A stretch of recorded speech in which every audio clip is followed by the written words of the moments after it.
Assalamualaikum warahmatullahi wabarakatuh. Perkenalkan, nama saya Bagas Andika Wardani, BP 2010-23-1032, jurusan Ilmu Tanah Fakultas Pertanian Universitas Andalas, kelas Biologi Tanah C.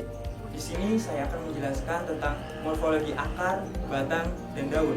Untuk pembahasan selanjutnya, mari kita simak video berikut ini. Pembahasan yang pertama yaitu tentang morfologi akar. Akar terbagi menjadi dua, yaitu akar tunggang atau radix primaria dan akar serabut atau radix adventitia. Pada akar serabut, saya mengambil contoh tumbuhan daun talas. Untuk bagian-bagiannya yaitu dapat terlihat di sini, yaitu leher akar atau sering disebut kolum. Kemudian di sini ada ujung akar yang sering disebut apex.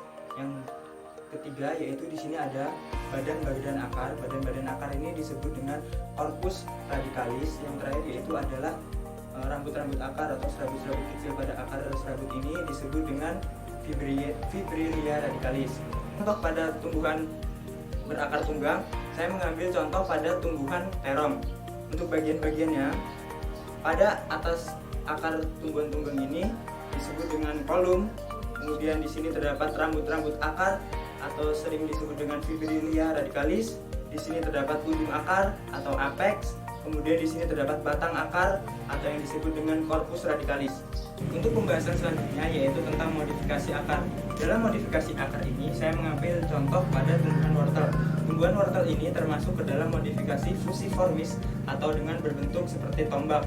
Untuk bagian-bagiannya yaitu di sini terdapat kolum atau leher akar, di sini terdapat batang akar atau corpus radicalis, di sini terdapat rambut-rambut akar atau yang disebut dengan fibrilla radicalis. Untuk pembahasan selanjutnya yaitu mengenai tentang morfologi batang.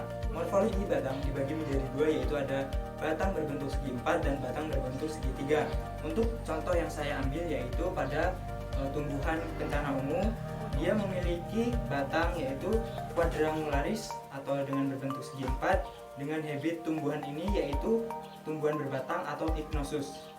Untuk pembahasan selanjutnya yaitu tentang morfologi daun.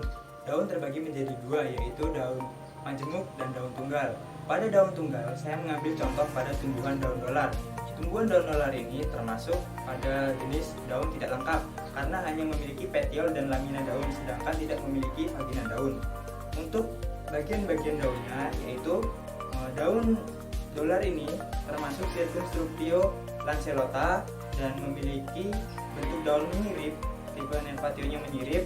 Kemudian pada basis foli atau pangkal daunnya rata atau truncates. Kemudian pada tepi-tepi daunnya integral atau rata, dan untuk ujung daunnya atau tipe apexnya ini termasuk meruncing atau acuminatus.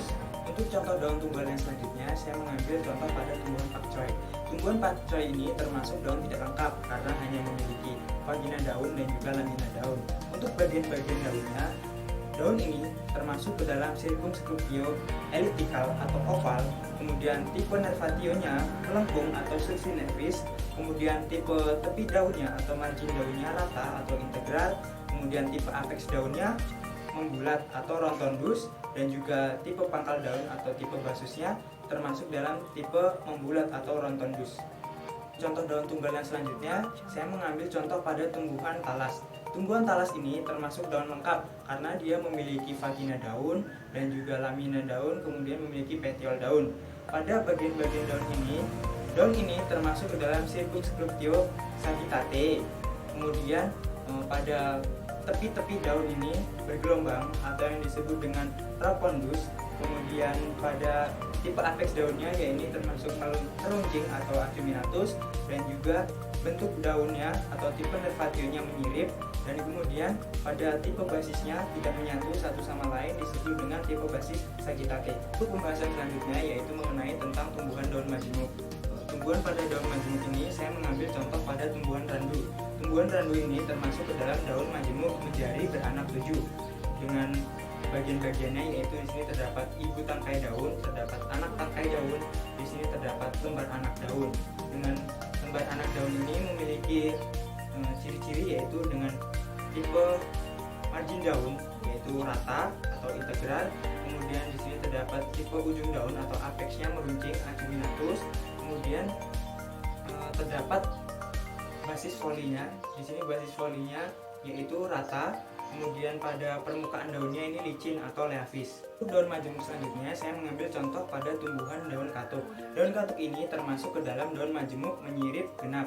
Untuk bagian-bagiannya yaitu di sini terdapat ibu tangkai daun, di sini terdapat alai, kemudian pada di sini ada lembar anak daun yang memiliki bentuk menyirip, kemudian di sini terdapat tipe ujung daun anak daunnya yaitu meruncing atau acuminatus, kemudian di sini terdapat tipe margin daunnya atau tipe tepi-tepi daunnya ini rata, kemudian pada permukaan daunnya ini leavis atau licin. Demikianlah penjelasan mengenai tentang morfologi akar, batang, dan daun. Semoga penjelasan yang saya sampaikan dapat bermanfaat bagi kita semua. Saya akhiri, wassalamualaikum warahmatullahi wabarakatuh.